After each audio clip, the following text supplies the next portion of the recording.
하나님은 신실하신 아버지십니다. 할렐루야.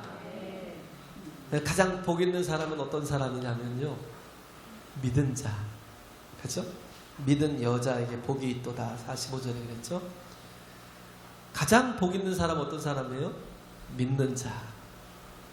하나님의 신실하심을, 하나님의 일하심을, 하나님의 구원하심을, 하나님의 역사하심을, 하나님께서 무에서 유를 창조하시고 죽은 자를 살리시는 분이심을 믿는 자. 할렐루야. 또 그분이 나를 사랑하심을 믿는 거죠. 하나님 전능하시고 전지하면 뭐예요? 그분이 나와 상관없으면 아무 소용이 없잖아요. 근데 내가 지금 여기에 이 자리에 예배자로 서 있는 것은 하나님이 지금 나를 사랑하신다는 겁니다. 할렐루야. 그 확신을 가지라고요. 하나님이 지금 나를 사랑하신다라는 것. 제가 얘기했잖아요. 그래서 어떤 사람이 천국에 가요? 착하고 선하고 남들보다도 또 구제도 많이 하고 옳은 사람이요? 천국에 가는 사람은 그런 사람이 가는 게 아니고요, 자녀가 가요. 자녀가. 할렐루야. 하나님의 자녀가 그잖아요. 밤이 뉴욕 됐는데 누가 남의 집에 들어가겠어요? 인생의 끝에서 우리가 하나님의 나라에 들어갈 자들은 어떤 사람이든 자녀된 사람. 그러면 어떤 사람이 자녀가 돼요? 영접하는 자, 곧 그 이름을 믿는 자. 할렐루야. 영접하고 곧 그 이름을 믿는 자. 그 사람이 어떻게 해요? 하나님의 자녀가 되는 권세를 가졌다라는 거예요. 제가 얘기했잖아요. 이는 사람의 뜻으로나 혈통으로나 육종으로 나지 아니하였다고. 이 세상의 철학으로 철학이 말을 한다고 해서 그것이 구원이 될 수는 없어요. 왜? 인간은 살 길이 없으니까. 인간은 모두가 멸망이니까. 모두가 다 죄인이니까. 죄의 싹은 사망이고 그 마침은 멸망이기 때문에. 그렇기 때문에 우리는 우리 자신에게는 소망이 없어요. 근데도 불구하고 덕망이 있고 뭔가 남들보다 또 착한 것 같고 남들보다 훨씬 더 훌륭한 것 같은 사람이 말했다고 그래서 그 속에서 구원이 있는 게 아니라는 거예요. 세상의 지식은요, 아무리 해도 영적인 것을 풀어낼 능력이 없어요. 다 초등학문에 불과하다는 거예요. 하나님이 우리에게 길을 주셨다고요. 그게 뭐예요? 십자가. 할렐루야. 이호령 교수가 그 말을 했다고 했잖아요. 그분은 이렇게 초신자에 가까워서 성경에 대해서 굉장히 박식한데 우리하고 풀어내는 게 좀 약간 시각이 좀 차이가 나요. 그래서 좀 새롭더라고요. 그분이 예수 그리스도를 영접하고 나서 원래 성경을 잘 알던 분이에요. 근데 어떻게 알았어요? 그냥 지식으로만. 근데 성경은요, 지식으로 알아서는 성경이 절대 보이지 않아요. 지식으로 알아서는 성경이 절대 해석이 되지 않아요. 성경은요, 사랑으로 읽어야 돼요. 할렐루야. 하나님의 사랑을 느끼는 자가 읽어야 돼요. 하나님의 사랑을 아는 자가 읽어야 돼요. 그럴 때 성경이 다 해석이 되고 풀이가 돼요. 그러지 못하면 바보가 돼요. 바보가. 어떤 사람이에요? 도울 같은 사람. 얼마 전에 좀 몇 년 됐죠. 도울이 요한복음 강해를 한다고. 굉장히 성경을 많이 이제 건드려요. 그래서 어디 EBS인가 거기서 성경을 강해한다고 하는데 굉장히 지식을 가지고 한다고 하는데 전혀 와닿지 않는. 왜 그러겠어요? 모르는 거예요. 왜 몰라요? 사랑의 관계가 없으니까. 하나님에 대한 사랑의 관계가 없으니까 인간의 지식을 가지고 해석하고 인간의 지식을 가지고 풀어나가려고 하다 보니까 이게 바보가 되는 거예요. 바보가. 굉장히 웃긴 거죠, 좀. 하나님의 창조에 대해서 빅뱅이라고 그러고. 예. 그렇잖아요. 처음부터, 요한복음 강의하면 처음부터 걸리잖아요. 태초에. 예? 말씀이 계시니라. 이 말씀이 하나님과 함께 계셨으니 이 말씀은 곧 하나님이시니라. 이 말씀으로 모든 만물이 창조되었다라는 거예요. 그가 없이는 하나도 된 것이 없나니. 이게 뭐예요? 예수 그리스도라는 거, 이 말씀이. 할렐루야. 근데 이 창조에 관해서 이걸 뭐예요? 빅뱅으로 풀이하다 보니까 뭐예요? 자기 모순에 빠지고. 또 뭐, 그 다음에 또 거기서 나오는 말씀이 뭐냐? 로고스인데. 이 로고스를 한라적인 개념만 가지고 해석을 하려니까 모르는 거예요. 이 말씀이 곧 예수 그리스도라고 말씀하는 이 말씀이 도대체 모르는 거예요. 무슨 말씀인지. 예? 히브리적인 사고방식이 없이 헬라적인 사고방식만, 그냥 어떤 이성적이고 철학적이고 과학적이고 도덕적인 사고방식만 가지고 있으니까 절대 모르는 거예요. 그냥 엉뚱한 소리를 하는 거예요. 예? 그러다 보니까 뭐예요? 사랑을 모르니까 요한복음 3장 16절이 굉장히 중요한 거잖아요. 그잖아요. 3장 전체가 다 중요하잖아요. 니고데모가 와서 예수님께 묻잖아요. 네? 내가 어떻게 해? 영생을 얻으리까? 라고 물었어요. 네? 그럴 때 예수님이 뭐라고 그러셔요? 사람이 물과 성령으로 거듭나지 아니하면 하나님의 나라를 볼 자가 없고 뭐예요? 하나님께 나갈 자가 없다. 물과 성령으로 거듭난다는 게 뭐예요? 하나님의 은혜를 입는 거예요. 할렐루야. 하나님이 열어주신 그 구원의 문을 받아들이고 영접하고 들어가는 거예요. 예? 하나님의 오르심을 믿고 순종하며 나가는 거예요. 그런 경험이 없이 그래야 뭐예요? 거듭남이 가능하죠. 예? 그런 거듭남이 있어야 뭐예요? 정말 다른 삶을 산다니까요. 그래서 다 이렇게 바르게 사는 사람들 중에 보면 율법주의자들이 있어요. 율법주의자들도 굉장히 옳게 사는 것 같고 바르게 사는 것 같아요. 근데 또 어떤 사람들이요? 거듭난 사람들도 옳게 살고 굉장히 바르게 사는 것 같아요. 네? 그잖아요. 동기가 근데 다르죠. 동기가 뭐예요? 거듭난 사람은 내가 이미 구원을 얻었고 하나님의 나라의 백성이 되었고 하나님의 자녀가 되었기 때문에 우리는 어떻게 해요? 바르게 살고 사랑으로 살고 섬기며 살고 희생하며 사는 거예요. 할렐루야. 근데 율법주의 속에 있는 사람들은 그게 아니에요. 행위로 살아요. 왜? 아직 가보지 않았으니까 모른다는 거예요. 그러니까 뭐예요? 어떻게 하든지 선을 쌓고 도덕적으로 살고 윤리를 지키고, 예?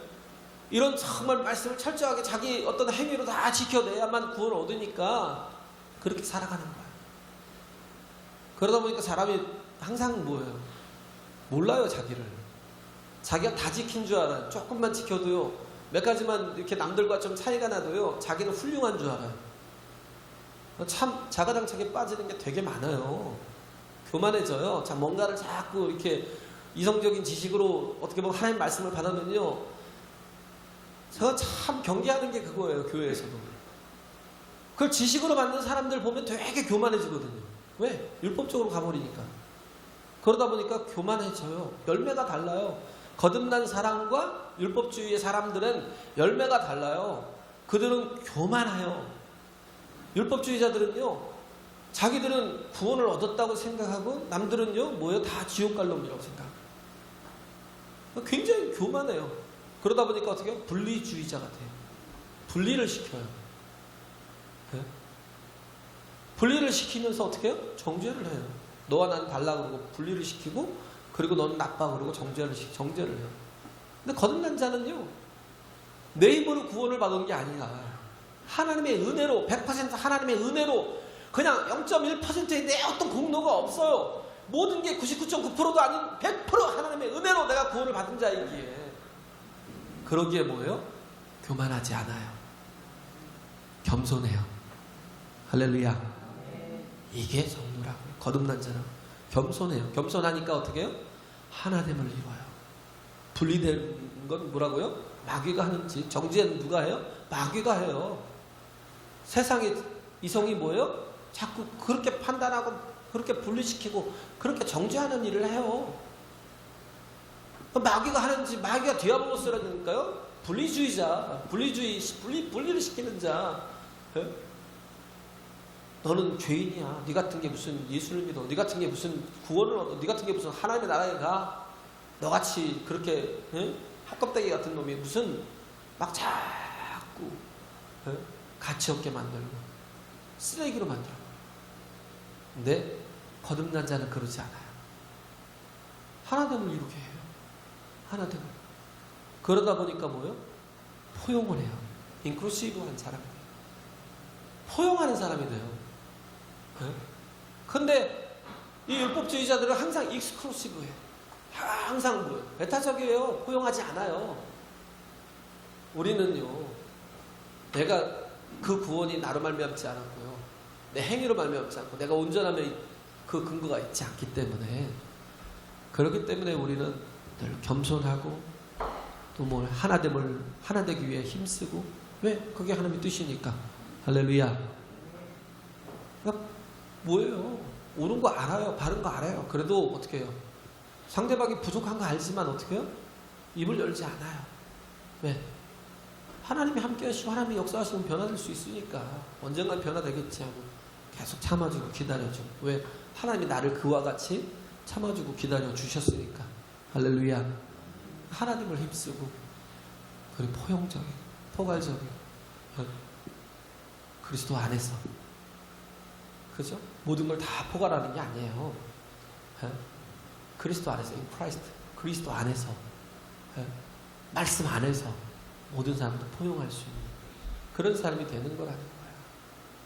그렇기 때문에 그렇게 돌 같은 사람이 이렇게 말을 하고 그런 요한복음을 강의를 하다 보니까 제대로 알지 못하는 거예요. 그러니까 뭐예요? 바보가 된 바보가. 왜? 사랑을 모르니까.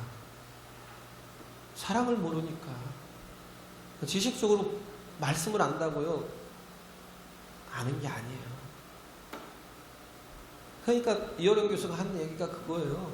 요즘 현대 교회가, 한국 교회의 위기가 한국 교회 위기가 아니라 문명적 위기다. 전에는 우리 어렸을 때 보면 교회가 모든 문명을 다 이끌고 가는 것 같았어요. 진짜요. 교회가 얼마나 정말 영적으로 충만하고 영적인 파워가 셌는지. 그때 당시에는 어떤 사회적인 체계가 제대로 갖춰지지 못하니까. 근데 이제는 뭐예요? 세상이 교회를 판단하고 세상이 교회를 막 끌고 가요. 코로나 때문에 요즘 교회가 난리가 났잖아요. 뭐 30% 이상 뭐 예배를 드리면 서울 같은 데는 막 바로 벌금 때려요. 참 어려운 세상, 세상에 통제받는 세상. 아니, 그런 때가 된 거예요. 너무 또 코로나도 두려워하고 성도 안에서 너무 두려워하니까. 물론 우리가 조심은 해야죠. 근데 뭐에 사로잡히냐면요, 이게 또 과학, 정치, 경제 모든 게 사로잡혀서 간다는 거예요. 그래서 과학이 하나님을 대신하고, 그분이 보는 시각이요, 과학이 하나님을 대신하고 정치가 선지자를 대신하고. 우리는 정치를 막 믿잖아요. 그죠? 막 지금 정부를 믿는 사람이 있고 막 이걸 다 뒤집어져야 된다고 생각하는 사람이 있고. 정치가 뭐예요? 선지자를 대신하고. 또 뭐예요? 경제가 우리에게 부흥을 준다고 생각해요. 이게 얼마나 큰 불신앙인데. 그렇잖아요. 하나님의 말씀, 하나님이 이렇다고 그러면, 하나님이 이렇다고 그러면 우리 절대 잘 안 믿어요. 잘 안 믿어요. 믿는 사람들조차도 잘 안 믿어요. 하나님이 말씀하시면 그 말씀을 잘 안 믿어요. 근데도 과학자가 한번 얘기하면요, 유대인처럼 믿어요. 철저한 율법주의자처럼요. 막 먹지 말라는 건 철저하게 안 먹어요. 왜? 그건 먹으면 암에 걸리네, 그건 먹으면 막 당장 죽네, 그러면요 안 먹는다니까요. 사카린 얘기했잖아요. 삼성 그 제일제당이 옛날에 처음에 이병철 씨가 그거 하다가 사카린으로 뭔가 이렇게 뭐 음식 같은 걸 이렇게 그 식품을 이렇게 만들다가 과학자들이 또 때렸어요. 사카린 먹으면 암에 걸린다고. 그러니까 온 국민이 다 들고 일어났어요. 1960년대. 저 인간들이 우리를 암에 걸려서 다 죽게 만들 거라고. 표적이 됐어요. 표적이. 얼마 전에 14년인가요? 2014년. 한 40년 동안 그렇게 믿고 온 거예요. 요즘에 과학자들이 또 바꿨어요. 뭐로 바꿨냐? 사카린 먹어도 된다. 절대 암에 안 걸린다. 우리는요, 완전히 누가 무슨 말을 하면요, 그게 그냥 어떤 가설적인 생각이 될 수도 있는데, 완벽하게 증명이 된 것도 아닌데, 그런데도 불구하고 뭔 말을 한번 던져놓으면 그 말을 하나님보다 더 믿는다니까. 하나님보다 더 믿어요. 말씀은 안 믿어도요, 철저하게 유대주의가 돼서 막 지키고 살아요. 과학자들의 말에. 정치도 마찬가지예요. 정치가 뭐예요? 선지자를 대신한다니까 요즘에. 공의를 얘기하고 정의를 얘기하고 공평을 얘기하고. 그게 성경이잖아요. 성경에서 말해야 될 걸 요즘에는 막 정치가 떠돌아요. 그러다 보니까 막 그걸 신뢰하고. 그래서 그 사람은 다 욕심꾸러기라니까요. 어떤 놈들이 다 똑같아요. 죄송합니다. 너무 졌어요. 하나도 신뢰할 사람이 없어요. 왜? 원래 정치라는 게 욕심과 욕심이 충돌될 때 그것을 조절해주고 조정해주는 역할을 해주는 게 정치거든요. 근데 그렇게 조절해주고 조정해준다고 하는 것 자체가 또 욕심이거든요. 근데 우리는 막 너무 정치를 신뢰하고 신봉하고 하나님은 사라지고. 경제도 마찬가지예요. 경제가 부흥을 준대요. 경제가 우리에게 모든 걸 다 준대요. 부족함이 없게 만들어준대요. 우리 그걸 믿고 있어요. 돈이 많다고 행복해요? 좋은 차 여러 대 끌고 다니면 행복해요? 좋은 옷 입고 다니고 좋은 집에 살면 행복해요? 그러고 이혼하는 집 많고요. 그러고 맨날 하루가 멀다 그러고, 진짜 넘같이 살고 맨날 싸우고 부부싸움하고 그럴 때 되게 많아요. 어떤 사람은 많은 돈을 가지고도 자살을 해요. 왜 그래요? 그 영혼이 너무 빈곤하니까. 그래서 라오디게아 교회에 말씀하시잖아요. 나는 부자라. 나는 부족한 것이 없어. 이러니까 안약을 사서 네 눈에 발라봐라는 거예요. 거울을 좀 보라는 거예요. 네가 얼마나 지금 정말 궁핍에 처해 있는, 네 영혼이 얼마나 가난한지, 그러다가 어떻게 망할지 보라는 거예요. 우리가 회복해야 될 게 뭐냐면 말씀 중심으로 사는 거. 할렐루야.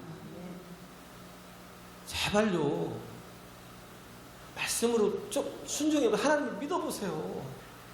말씀으로 살면 막 죽는 것 같고, 내가 세상에 나가서 1시간이라도 더 일하고 1푼이라도 더 벌면 그래 행복했을 거라고 착각을 버리라니까요. 하나님께 맡기세요, 나를. 할렐루야. 우리가 왜 염려하고 왜 두려워하고 왜 불안해해요? 내가 모든 걸 다 해야 되니까. 그런데 우리가 하나님 자녀라면 뭐예요? 내가 할 게 아니에요. 아버지가 하실 일이지. 할렐루야. 아버지께 맡기라는 거예요. 그래서 이어령에서 얘기한 게 그거예요. 사랑 없는 정의보다는 차라리 정의가 없는 사랑이 낫대요. 사랑이 없이 막 정의만 외치고 공의를 외치고 공평을 외치는 사람들, 그 사람들 어떤 사람, 바리새인들, 그런 사람들보다는 차라리 공의가 없어도 정의가 없어도 사랑이 있는, 그 사랑이 또 삐뚤어진 사랑이겠지만 창기가 낫고 세리가 낫다는 거예요. 삭개오 같은 사람이 낫고 막달라 마리아 같은 사람이 낫다는 거예요. 왜? 가능성이라도 있으니까. 왜? 적어도 자신의 옳지 못함을 알기 때문에 어떻게 해요? 주님께 의지할 가능성이 있으니까. 근데 십자가가 뭐예요? 십자가가 사랑과 공의가 함께 이루어진 것. 할렐루야. 그잖아요. 사랑과 공의가 함께 이루어진 것. 우리가 다 죽을 수밖에 없지만 그럼 왜 내 죄 때문에 내가 죽어야 되는 그 자리에 하나님이 우리를 어떻게 해요? 그 공의를 세우시려고 예수 그리스도를 대신 죽게 하셨어요. 죄 없으신 거룩한 분을, 그렇죠? 흠없는 어린 양을 나 대신 그 십자가에 달려 죽게 하심으로 공의와 사랑을 온전히 이루셨다라는. 그렇기 때문에 우리가 어떻게 해야 돼요? 가진 힘을 가지고 하나님이 주신 은사를 가지고 하나님이 주신 능력을 가지고 죽는 데 가라고요. 그래야 산다고요. 할렐루야. 부활의 신앙을 가지라고요. 부활의 신앙을 어떤 사람이 가져요? 죽으면 산다라는 믿음을 가진 사람이에요. 네? 오늘 여기 믿음의 사람 두 사람이 나와요. 엘리사벳과 마리아라는 두 사람이 나와요. 이 사람들은 별로 보잘것없고 여인들 자체가 그러잖아요. 이때 당시에는 별로 그렇게 큰 사회적인 큰 비중을 차지하지도 못한 사람들이고, 마리아 같은 사람은요 또 어린 아이 같은 사람이고, 그잖아요. 이제 한 17, 18 먹은 우리 고등학생들 그 정도 수준에 불과한데, 그런데도 불구하고 천사가 왔어요. 가브리엘이 사가랴에게 나타났던 가브리엘이 다시 마리아에게 왔어요. 6개월 지나서 마리아에게 와서 너에게 마리아야 라고 부릅니다. 이름을 부른다라는 게 뭐예요? 관계 속에 들어오라는 거예요. 이제 사랑하자는 거죠. 마리아야 부르는 거예요. 그렇잖아요.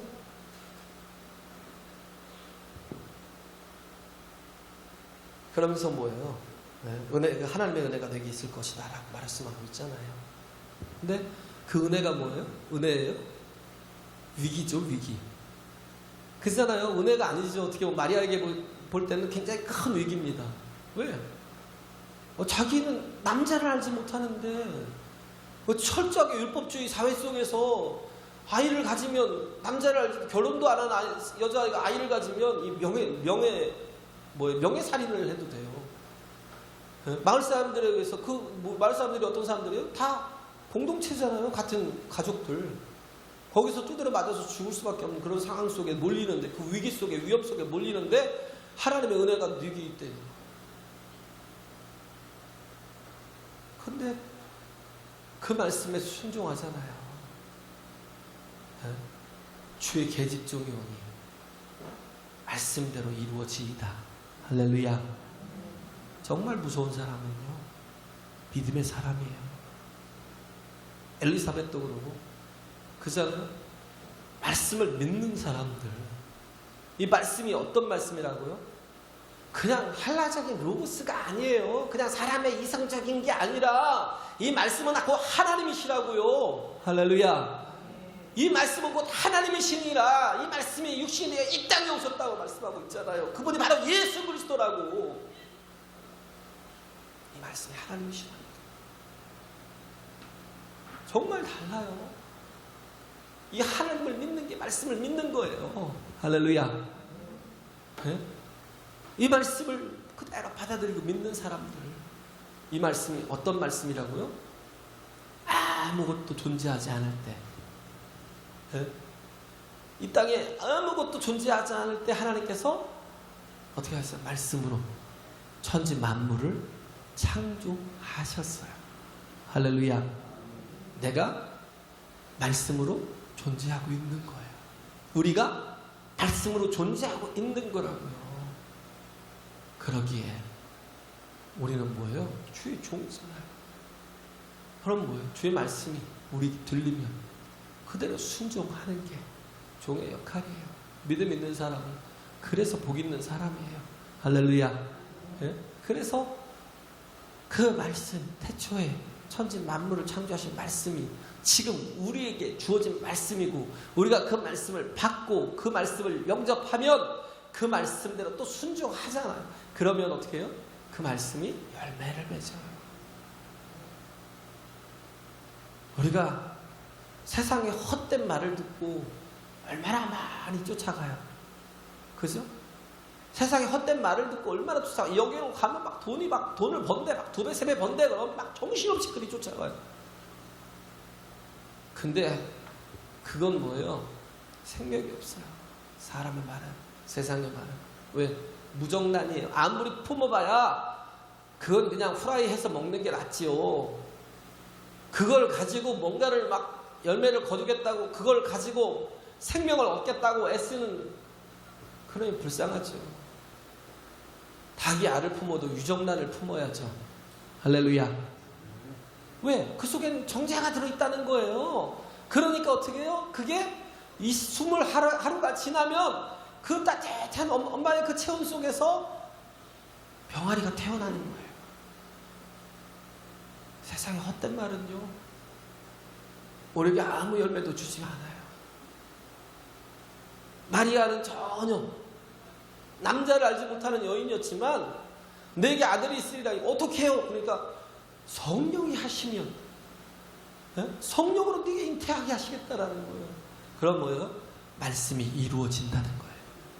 할렐루야. 왜? 그 속에 생명이 있으니까. 그래서 마리아가 이 말씀을 받잖아요. 아멘아 하고 받잖아요. 엘리사벳도 기다렸던 거예요. 사라 같은 사람을 통해서 본 거예요. 사라를 통해서 뭘 봤어요? 없는 자를 있는 것 같이 부르시는 하나님을 본 거예요. 할렐루야. 그 무에서 유를 만드신 하나님을 본 거예요. 죽은 자도 살리시는, 창세기 22장에 나오는 죽은 자도 살리시는 그 하나님을 본 거예요. 이게 뭐예요? 부활의 신앙. 어마어마한 신앙이에요. 이 부활의 신앙이 어떤 신앙이에요? 오메가의 신앙. 오메가 포인트를 보는 거예요. 끝을 보는 거예요. 나는 알파가 오메가요. 처음과 나중이요. 시작과 끝이라는 거예요. 우리 믿는 자는 뭘 보는 거예요? 마지막을 보는 거예요. 마지막을 보는 거예요.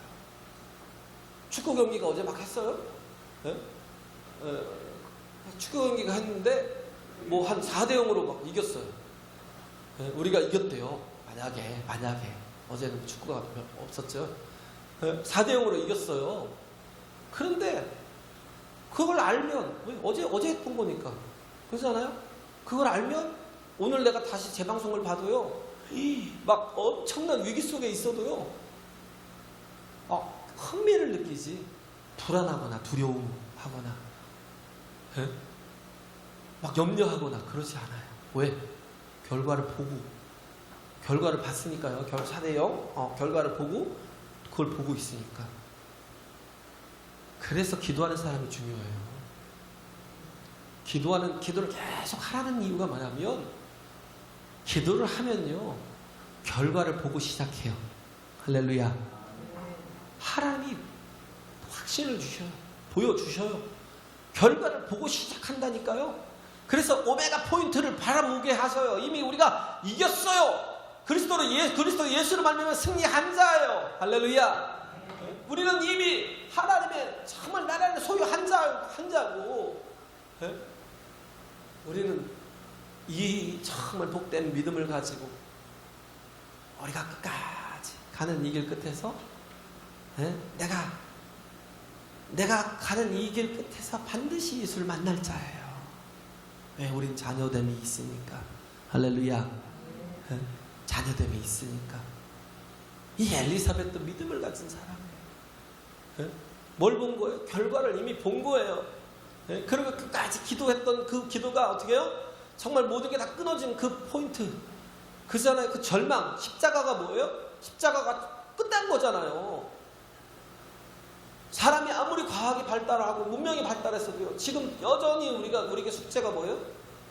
죽음의 문제를 해결하지 못했다는 거예요. 별짓은 다 해요. 뭐 유전자 가위가 있어가지고 뭐 유전자 가위로 막 뭐 사람을 복제하니 어쩌니 막 별 짓을 다 하는데, 그래 봐야 소용없는. 인간이 죽음을 멈출 수가 없어요. 어제 그 주원 나오는 거, 그리고 또 누구예요? 김누군가 나오는 거 있잖아요. 거기서 말하고 있는 게 그거예요. 뭐 시간 여행자? 시간을 여행하고 왕래하면 영원 죽음의 문제가 해결될 것 같지만 인간의 한계라니까요. 그래 봐야 더 큰 끔찍한 일들만 저지르고 그 더 끔찍한 죽음을 경험할 뿐이지, 인간의 지혜로, 인간의 과거를 아무것도 풀어낼 수가 없다고요. 아무것도 변화시킬 수가 없어요. 오직 하나님만이, 할렐루야, 오직 하나님만이 우리를 새롭게 하시고, 하나님을 의지할 때 우리가 어떻게 오메가 포인트에서 지금의 삶을 살 수 있어요. 그러니까 바로 살 수 있고, 헌신할 수 있고, 희생할 수 있고, 십자가의 끝에 그 죽음이라는, 그 십자가는 죽음이고 절망이잖아요. 그 그런데도 불구하고 거기서부터 하나님 어떻게 해요? 시작하시잖아요. 무엇을? 부활을. 할렐루야. 부활을. 죽음이 없이 어떻게 부활이 가능해요? 죽어야 부활하죠. 근데 이 그리스도인들은요, 그리하지 아니한다 할지라도, 그리 아니하실지라도, 다니엘도 그렇고 사드락과 메삭과 아벳느고도 그렇고 하나님께서 우리를 능히 건지시겠지만 그리 아니하신다 할지라도 우리는 왕의 신상에 절하지 않겠습니다. 풀무불에 들어가고, 사자굴에 들어가고. 왜? 그들에게는 뭐가 있어요? 오메가 포인트가 있으니까. 하나님이 오메가 되시니까. 할렐루야. 이걸 보지 못하고 계속 현실에 매여서 살아가는 사람은요, 끝을 보고 본 사람은 그 믿음이 변치 않겠죠. 이걸 보지 못하는 사람은요, 계속 현실에서 빼어서 뭘 먹을까, 뭘 마실까, 뭘 입을까로 자꾸 거기서 고민하며 살아가다 보니까 끝이 망하는 거예요. 왜? 하나님이 절대 보이지 않거든. 하나님을 의지한 적이 없거든. 근데 우리는 살아도 뭘로 살아요? 자녀됨으로. 할렐루야. 엘리사벳처럼 정말 이런 하나님, 우리 삶 가운데서 이루실 하나님, 어떤 환경이든 상관없대요. 인간의 끝이 정말 십자가지만, 절망이지만, 그러나 거기서 하나님이 거기서부터 시작하신다니까요. 바울이 어딜 가려고 그랬어요? 서바나까지 가려고 그랬어요. 서바나가 왜요? 이 땅끝이니까. 그때는 스페인이 땅끝이었어요. 더 이상 갈 데가 없는 줄 알았어요. 너희는 땅끝까지 이르러 내 증인들이 왔으니까 바울이 가고자 했던 건 땅끝까지 가서 복음을 전하는 거예요. 근데 거기서 그게 끝이에요? 거기서 시작이잖아요. 거기서 그 리스본 같은 데서 그 스페인이나 포르투갈에서 출발해서 남들은 거기가 끝이라고 생각하고 더 이상 나가면 죽어, 벼랑이야 막 이러고 있는데, 더 나간 사람들 어떻게 해요? 다른 대륙을 또 발견하잖아요. 그걸 신대륙이라고 하는 바보들은 또 있겠지만 신대륙은 아니고요, 원래했던 문명도 있고 사람도 있고 대륙을 발견해서 뭘 다 차지해버리잖아요. 끝이 아니고 또 어떻게 해요? 시작이잖아요. 어떻게 보면 모세가 그러잖아요. 인간의 연수가 70이요 강건하면 80이라도 자랑은 술과 술뿐이다라는 건 뭐예요? 인간의 연수가 70이요 80이라는 거예요. 끝이야. 거기는 끝이에요. 근데 그 끝에서 하나님 부르셨어요. 80에서. 그러잖아요. 어떻게 살다 보면 80까지 살아. 그래 이렇게 말을 했는데 하나님이 80에서 부르셨어요. 거기서 어떻게 해요? 시작 포인트가 된 거예요. 할렐루야. 40년을 더 섬기고. 그잖아요. 40년을 더 섬기잖아요. 아브라함은 어떻게 했어요? 100세 딱 됐는데 99세까지도 안 주니까 아브라함 별짓을 다 하고 그러다가 믿지 못하는데 나중에 어떻게 했어요? 하나님께서 주시겠다고 하니까 그때 99세의 진정한, 아니 그 전에 조금 믿음을 좀 가졌죠. 하나님 일을 믿는 의를 가졌고, 그래서 정말 99세 때 와서 처음 하나님 말씀하실 때 그것을 받아들이고 믿음으로 말미암아 100세 때 아들을 얻었잖아요. 그 끝이 믿음의 사람들에게는 시작이에요. 할렐루야. 이렇게 믿음의 사람이 얼마나 위대한데요. 예수 그리스도의 오시는 길을 어떻게 했어요? 이렇게 정말 별 볼 일 없는 또 어린 소녀라는 이런 한 여인을 통해서 뭐예요? 하나님의 태초부터 시작된 그 계획이 그 여인의 순종을 통해서 이루어지고 성취되는 놀라운 역사가 있다는 겁니다. 할렐루야. 이걸 보는 거예요. 우리는 이걸 받아들이고 이걸 믿는 거예요. 정말 이 기가 막힌 이 믿음의 삶, 영적인 삶을 왜 말씀이 들려야 돼요. 할렐루야. 말씀을 들릴 때 순종하는데 말씀이 안 들리면 절대 순종 못해요. 그렇게 제자들은 깨닫지 못했어요. 예수님이 수도 없이 얘기했어요. 야, 내가 십자가 지러 왔다고, 내가 죽으러 왔다고. 근데 제자들에게는 자기들만의 논리가 있어요. 자기들만의 생각이 있어요. 어떤 생각? 예수님이 메시아로 오셨으니까 우리를 로마에서 속국에서 자유케 하고 이 모든 부패한 이 썩은 정치를 다 몰아내고 예수님이 왕의 자리에 앉으실 거야. 그러면 하나는 좌의정, 하나는 우의정, 하나는 영의정, 그러면서 우리가 정말 잘 통치해야지만 이런 생각이 꽉 차 있으니까 예수님이 죽는다 그렇게 말씀하셔도 못 알아듣는 거예요. 누구는 알아들었어요? 마리아는. 마리아는 알아들었어요. 뭘 받겠어요? 그 문득병에 걸렸던 시몬을 치유하고 자기 오빠 나사로를 살리신 주님을 바라봤는데, 근데 그 분이 오셔서 하신 일, 그래서 정말 주님을 사랑하니까 어떻게 해요? 그 팔치에 앉아갖고 말씀을 듣잖아요. 한 말씀도 빠지지 않고 그 말씀을 다 듣잖아요. 그 들으니까 안 게 뭐예요? 예수님을 죽으러 오셨다는 거. 그래서 자기에게 있는 나드 한 근의 향유컵을 깨서 주님의 발 앞에 부으며 뭐예요? 예수님의 장례를 준비하잖아요. 자기의 눈물로 나를 위해서 죽으셔야 될 만 그 예수님이 그 발을 막 자기의 눈물로 막 닦으면서, 그러면서 어떻게 해요? 그 자신의 머리카락을 막 닦아내는. 예수님 분명히 말씀하시잖아요. 다른 제자들은 뭐라고 그래요? 왜 300대나 더 되는 그 나도 한 그릇을 그렇게 허비하냐고 막 그럴 때 예수님이 가만두어라. 저 여인은 나의 장례를 준비하는 거야. 이 여인은 분명히 알잖아요. 왜? 말씀이 또렷이 들리니까. 수도 없이 주님 앞에서도 도대체 말씀이 들리지 않는 사람들. 왜? 자기 생각, 자기 주관, 자기 논리가 있어서 말씀이 절대 영접되지 않는 사람들. 좀 깨어져야 돼요. 그렇기 때문에 뭐 어떻게 해요? 먼저 사랑이 필요해요. 사랑이, 주님을 사랑하는 사랑이. 할렐루야. 그래야 말씀이 들려요. 세상보다도 더 주님을 이제는 사랑하겠습니다. 고백해보세요. 내가 이제는 정말 내가 세상 그 무엇보다도 저 주님을 믿고 신뢰하고 의지하겠습니다. 한번 고백해보세요. 그러면 그때부터 생명의 말씀이 내 속에 들어와서 나를 변화시키고 내 삶을 변화시키고 내 모든 것을 하나님께서 새롭게 하실 것입니다. 할렐루야. 우리 같이 찬양할까요? 삶의 작은 일에도